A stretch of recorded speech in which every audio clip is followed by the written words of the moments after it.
Welcome to my channel. This is Bruce the Boss, and GoFundMe has officially stolen millions, yes, roughly about $8 million from the Freedom Convoy to Ottawa, Canada.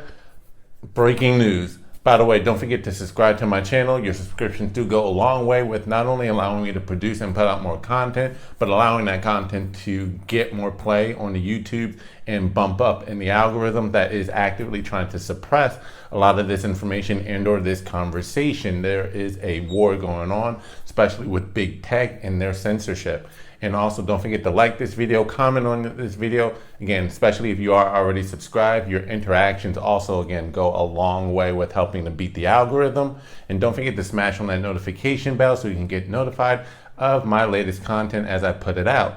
Now, funny thing, I just got back from a cardio workout, did about 22 miles on the bike, and I'm thinking I can call it a night. And lo and behold, I hear reports that the GoFundMe account for the Freedom Convoy that's happening as we speak in Canada, heading up to, or already headed up to Ottawa, has just officially stolen the funds. Now, it was one thing when I initially heard that they froze the account for accounting purposes, wanting to ensure that the funds went to where they needed to go. That was shady as hell to begin with, and I expected no less really, but it was still disappointing. But I was like, all right, so long as they don't take the money, but as long as the organizer of that account can then do an internal auditing and justify where the funds are going, and they still get paid, they still get their money. But no, GoFundMe has now officially said, you know what?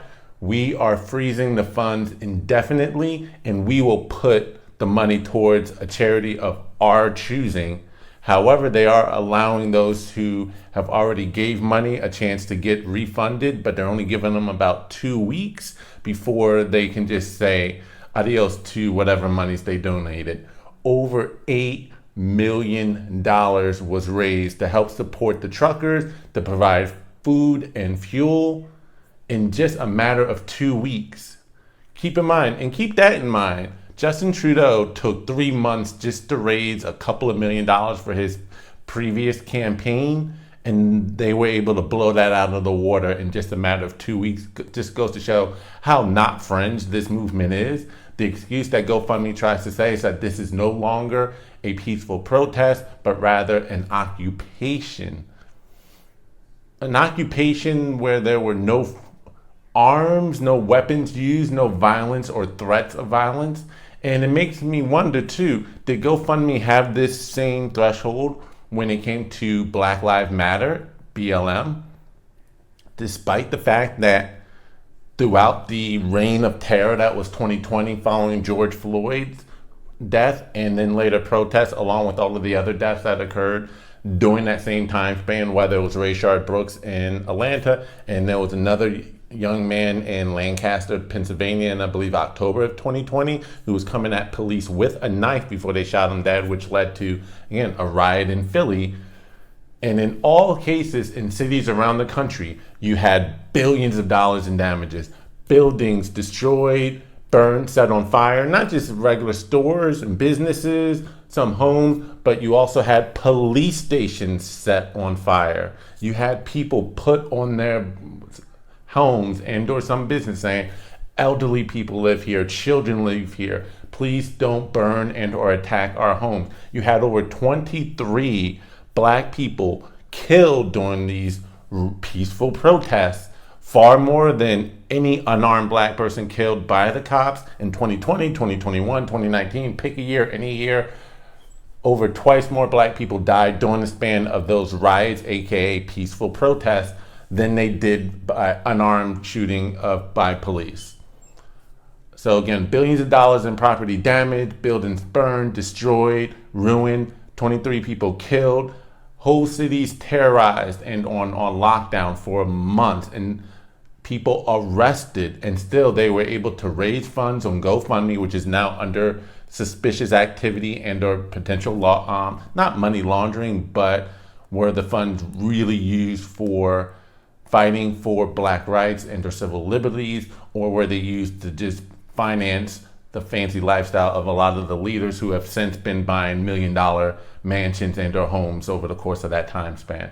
But those turned definitely violent. Whether you want to make the argument that it was mostly peaceful, that over 93% of the people who were out there weren't involved in it, regardless, fact of the matter is, in almost every instance of those quote protests, they almost always led to and are eventually escalated to levels of violence.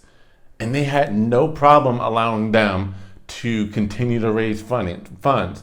Not a single bit of property damage done during this Freedom Convoy in Ottawa. No property damage, no lives lost, nothing, no violence whatsoever. And a lot of the information that was being put out there about them being racist, hate mongering, stealing food and things from local businesses, all lies, all lies. Even the one outlier of an individual who was carrying, what was it, like a Confederate flag of all things, we have video of the people who are actually there on the ground in Ottawa chasing that single guy out. And yet, they talked about stealing food from a local homeless shelter, which was never truly verified, but we have video of the protesters there in Ottawa actually giving out food to individuals. And so I'm like, what? And there's not a single act of vandalism that they can really point to, or there is at least video of them at least cleaning up after themselves. So they're not really destroying any property, not creating any vandalism, no destruction, no theft, no nothing.